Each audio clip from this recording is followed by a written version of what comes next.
আসসালামু আলাইকুম। আসলে জিনিসটা কি আমি নিজে ভাবতেছি, এই জিনিসটা পানি বাইর হইতেছে নিচের থেকে। তো এমন একটা জায়গায় মানে আপনি দেখতেছেন নিচের থেকে পানি বাইর হইতেছে, যে বালুগুলো আপনার উপরের দিকে উঠতেছে, পানিটা আপনার ওইদিকে চলে যাইতেছে।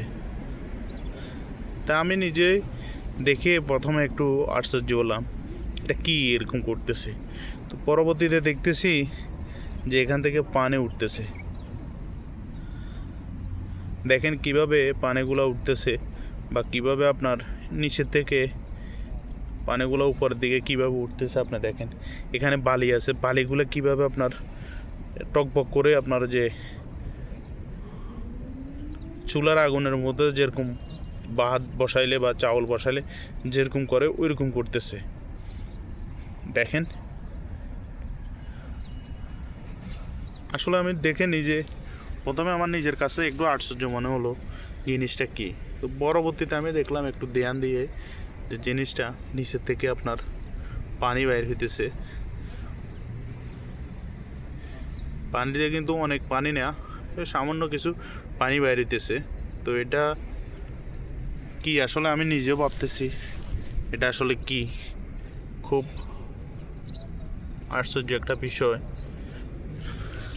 আশেপাশে কোনো কিছু নাই যে হিসেবে আপনার পানিগুলো বাইরেতেছে, দেখে নিজের কাছে একটু আশ্চর্য মনে হওয়ার কথা হয়।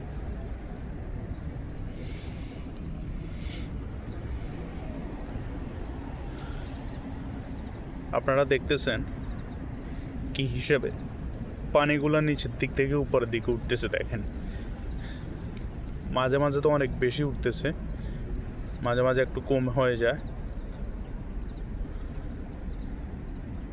আসলে আশ্চর্য বিষয়, এখানে এরকম হওয়ার কথা না।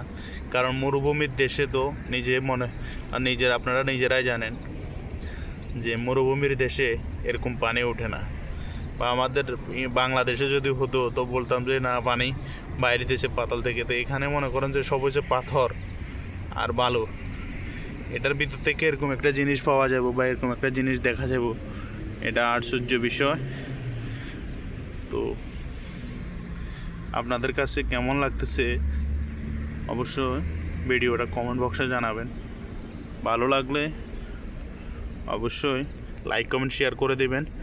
আর ভিডিওটা দেখার মতো দেখার জন্য অন্যকে সুযোগ করে দেবেন, বেশি বেশি করে শেয়ার করবেন, তাহলে অন্যরা দেখতে পারবে। তো আপনাদের কাছে যদি ভালো লাগে বেশি বেশি করে শেয়ার করে দেবেন, অন্যকে দেখার সুযোগ করে দেন। তো সবাই ভালো থাকবেন, ইনশাআল্লাহ আরেকটা ভিডিও নিয়ে আপনাদের মাঝে হাজির হব। আল্লাহ হাফেজ।